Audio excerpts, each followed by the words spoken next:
Awal-awal terapkan dulu non-directive, karena biarkan dia bereksplorasi dan parents banyak bonding dan mengobservasi. Tapi setelah non-directive itu lumayan dikuasai oleh anak, parents sudah mulai harus berpindah kepada pendekatan directive.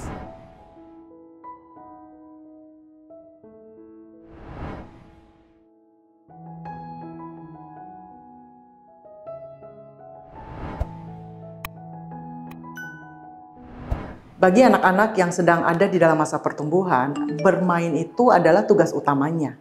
Seperti kita, orang dewasa, bekerja, melakukan tugas sehari-hari itu adalah tugas utama kita. Buat anak-anak, bermain itu harus, karena lewat bermain itulah perkembangan otaknya itu menjadi berkembang dengan pesat. Neurons atau koneksi-koneksi di dalam otaknya itu menjadi kaya karena distimulasi. Jadi buat anak-anak, bermain itu adalah sebuah keharusan. Parents biasanya menanyakan kepada saya, bagaimana sih caranya bermain dengan anak?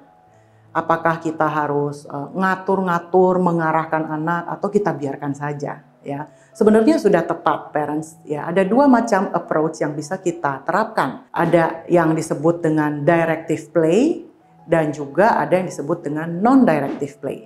Tergantung dari tujuan apa yang ingin kita capai.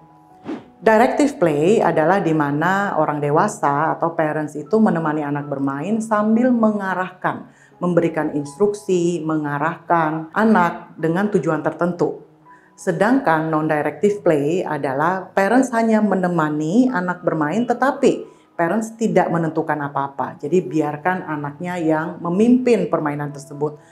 Parents mengikuti apa yang diinginkan oleh anak. Tujuan dari directive play adalah untuk mengajar, melatih, mentraining untuk satu tujuan tertentu. Contohnya seperti misalnya kita ingin menstimulasi sensori anak, kita siapkan material-material untuk menstimulasi sensori tersebut dan kita arahkan anak untuk mencobanya. Jika ia tidak mau mencoba, kita akan mengupayakan berbagai cara membujuk, bermain, ya mungkin mengajaknya agar dia terus mau mencoba satu material tertentu atau hal-hal tertentu. Dan ini tujuannya adalah membangun dan menstimulasi sensori itu. Namun ada juga parents yang lebih senang pendekatan non-directive, yaitu siapkan bahannya, sebanyak mungkin pilihannya, kemudian biarkan anak yang mengeksplor.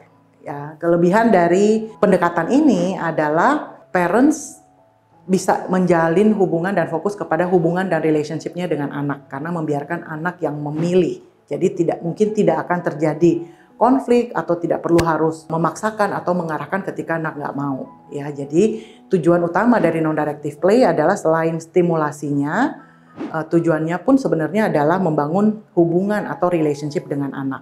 Biasanya ini diperkenalkan di awal sekali ketika anak belum tahu sama sekali, biarkan dulu dia bereksplorasi. Tapi ada baiknya jika anak sudah mengenal material tersebut, ada baiknya parents mulai berpindah kepada directive play. Karena jika anak menolak hal-hal tertentu dan hanya memilih bahan-bahan tertentu dan lain-lain, maka ada bagian-bagian yang mungkin tidak terstimulasi atau dia tidak kaya akan stimulasinya. Parents mungkin bertanya, seberapa banyak mesti saya gunakan pendekatan non-directive dan directive?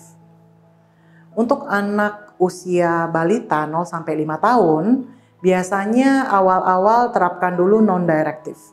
Karena biarkan dia bereksplorasi dan parents banyak bonding dan mengobservasi. Tapi setelah non-directive itu lumayan dikuasai oleh anak, parents sudah mulai harus berpindah kepada pendekatan directive. Yang menjadi praktek umum biasanya ketika anak sudah mulai memasuki usia sekolah dan sudah mulai belajar. Parents itu kebanyakan hanya menerapkan pendekatan directive saja, yaitu langsung memberikan instruksi, langsung memberikan target, memberikan goal, dan lain-lain. Dan akhirnya tugas bermain atau proses bermain itu menjadi seperti sebuah tugas dan beban bagi anak dan orang tuanya. Parents ini adalah pendekatan atau tujuan yang sudah dilupakan untuk bermain. Maka yang ingin saya sampaikan dan encourage untuk parents yang memiliki anak yang sudah lebih gede, sudah lebih besar, adalah parents belajar lagi pendekatan non-directive. Karena kebanyakan yang diterapkan itu adalah directive. Sedangkan untuk anak yang usianya balita, parents banyak sekali menggunakan pendekatan non-directive dan membiarkan saja anaknya explore.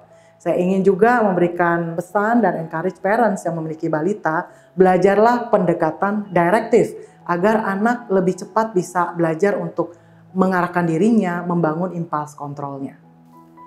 Dalam mempraktekkan direktif dan non-direktif, ini yang biasa saya lihat atau yang saya temukan di lapangan. Parents yang memiliki anak balita 0-5 tahun, kebanyakan menerapkan non-direktif, di mana membiarkan anak bereksplorasi seluas-luasnya dan tidak mengarahkan. Jadi hanya menemani, membiarkan, tidak mengarahkan.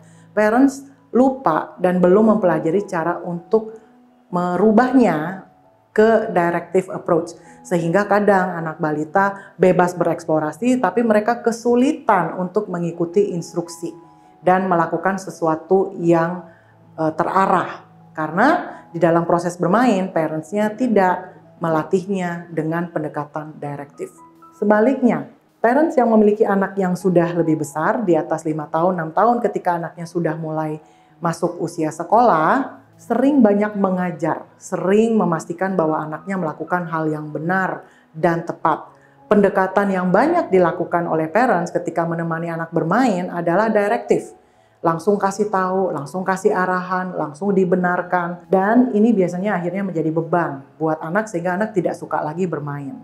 Maka saran saya buat parents yang memiliki anak usia sekolah adalah ayo kita aktifkan lagi kemampuan dan skill kita menemani anak bermain non-direktif supaya bonding dan kedekatan hubungan itu tetap terjadi dan anak tetap bisa menikmati proses bermain non-direktif dan menjadi kreatif dan menikmati proses bermain.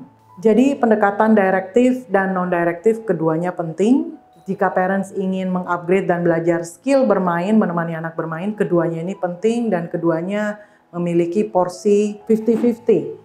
Ya, anak perlu terus bereksplorasi dengan non-direktif di usia berapapun, tapi juga perlu pengarahan lewat bermain sehingga ia belajar untuk mengikuti instruksi dan menyesuaikan dengan instruksi dan ekspektasi. Ikuti terus sosial media Tanam Benih untuk mendapatkan video-video parenting lainnya.